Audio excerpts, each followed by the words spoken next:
কিন্তু অত্যন্ত দুঃখজনক হলেও সত্য, বিগত সরকার পতনের পর বাংলাদেশের জাতীয় মসজিদের যিনি খতিব নিযুক্ত হয়েছিলেন, গত শুক্রবারে জাতীয় মসজিদের খতিব সাহেব জাতির উদ্দেশ্যে জুমার বয়ানে যেটা বলেছিলেন, ঈদে মিলাদুন্নবী বলতে কিছুই নেই।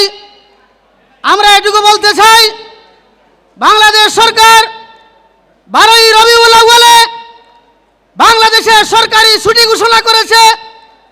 মসজিদ, মাদ্রাসা, সরকারি অফিস, আদালতে ঈদে মিলাদুন্নবী পালনের জন্য যে দিক নির্দেশনা দিয়ে প্রজ্ঞাপন জারি করেছে জাতীয় মসজিদের খতিব মাওলানা আব্দুল মালিক সাহেব, সেই সরকারের নীতি লঙ্ঘন করেছেন, ঠিক কিনা? রহমান রহিম, ওমা আরসালনাকা ইল্লা রাহমাতাল লিল আলামিন। উপস্থিত আজকের এই বাংলাদেশ আঞ্জুমানে আল ইসলাম তালামিজে ইসলামিয়া কমলগঞ্জ উপজেলার শাখার আয়োজনে ঈদে মিলাদুন্নবী সাল্লাল্লাহু আলাইহি সাল্লাম বাস্তবায়ন কমিটির আয়োজনে আজকের এই মাহফিলের মোহতারাম সভাপতি আমাদের মধ্যে উপস্থিত আছেন কেন্দ্রীয় তালামিজের নেতৃবৃন্দ, জেলা তালামিজের নেতৃবৃন্দ এবং উপজেলা আল ইসলাম তালামিজের সাবেক বর্তমান নেতৃবৃন্দ। আমি সবার নাম নিয়ে সময় নষ্ট করছি না। আমার সামনে উপস্থিত বিভিন্ন ইউনিয়ন থেকে, স্কুল, কলেজ, মাদ্রাসা থেকে আগত তালামিজ কর্মী ভাইয়েরা, আঞ্জুমানে আল ইসলার কর্মীবৃন্দ, সবাইকে আমার পক্ষ থেকে মুবারকবাদ জানাচ্ছি। সম্মানিত উপস্থিতি, আপনারা এতক্ষণ গুরুত্বপূর্ণ বক্তব্য শুনছিলেন। আজকে ঈদে মিলাদুন্নবী সাল্লাল্লাহু আলাইহি সাল্লাম উদযাপন উপলক্ষে আজকের এই আয়োজন, এই ব্যাপারে আপনারা যথেষ্ট বক্তব্য শুনেছেন। আরও অতিথিবৃন্দ এখানে বক্তব্য রাখবেন। আমি এটুকু আপনাদেরকে বলতে চাই, আল্লাহ রসুল সাল্লাল্লাহু আলাইহি সাল্লাম এই জমিনও এসেছিলেন আল্লাহর পক্ষ থেকে দ্বীন ইসলামের প্রচার এবং প্রসারের জন্য। আল্লাহর হাবিব সাল্লাল্লাহু আলাইহি সাল্লামের 63 বছরের এই জিন্দেগিতে আমরা ইতিহাস তালাশ করে যা দেখেছি, রাসূল পাক সাল্লাল্লাহু আলাইহি ওয়াসাল্লাম অনেক জুলুম নির্যাতন সহ্য করেছেন, কিন্তু ইসলামের নির্দিষ্ট গণ্ডি পেরিয়ে সাহাবায়ে কেরাম কোনো অতিরঞ্জিত কোনো কাজ করেন নাই।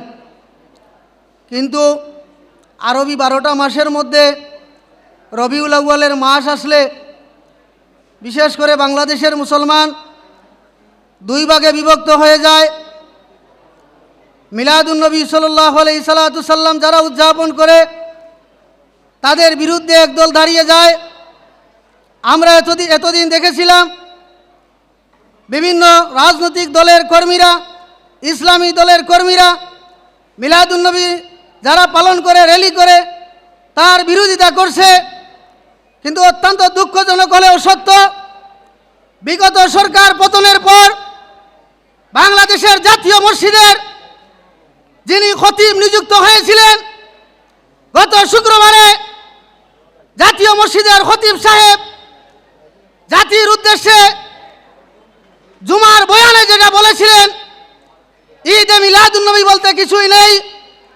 আমরা এটুকু বলতে চাই, বাংলাদেশ সরকার 12ই রবিউল আউয়ালে বাংলাদেশের সরকারি ছুটি ঘোষণা করেছে।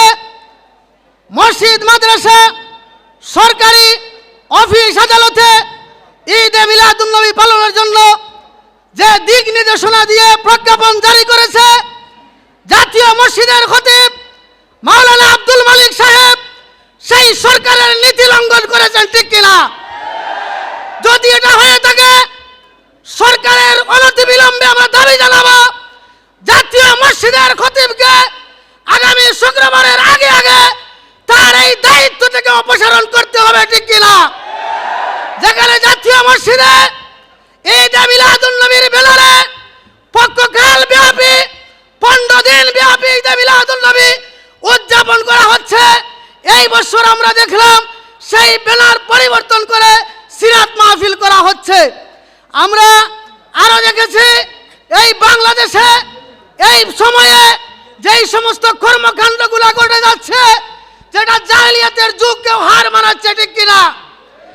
যেই দুঃসাহস এই বাংলাদেশের রাজনৈতিক দলের কর্মীরা আজকে দেখাতে যাচ্ছে, কবর থেকে লাশ উঠিয়ে চৌরাস্তায় জ্বালিয়ে দেওয়া হচ্ছে।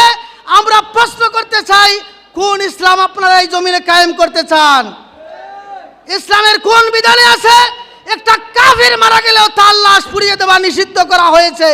যেখানে আপনার একজন মুসলমান নামধারী তার শত অন্যায় থাকতে পারে, তার জন্য দুনিয়া জীবিত থাকাকালীন অবস্থায় তার ব্যাপারে কোনো ব্যবস্থা নিতে পারলেন না। আজকে কবর থেকে লাশ উঠিয়ে চৌরাস্তায় জ্বালিয়ে বিশ্ব দরবারে এই দেশের মুসলমানদেরকে জঙ্গি নামে পরিচিত করে দেওয়া হচ্ছে, ঠিক কিনা?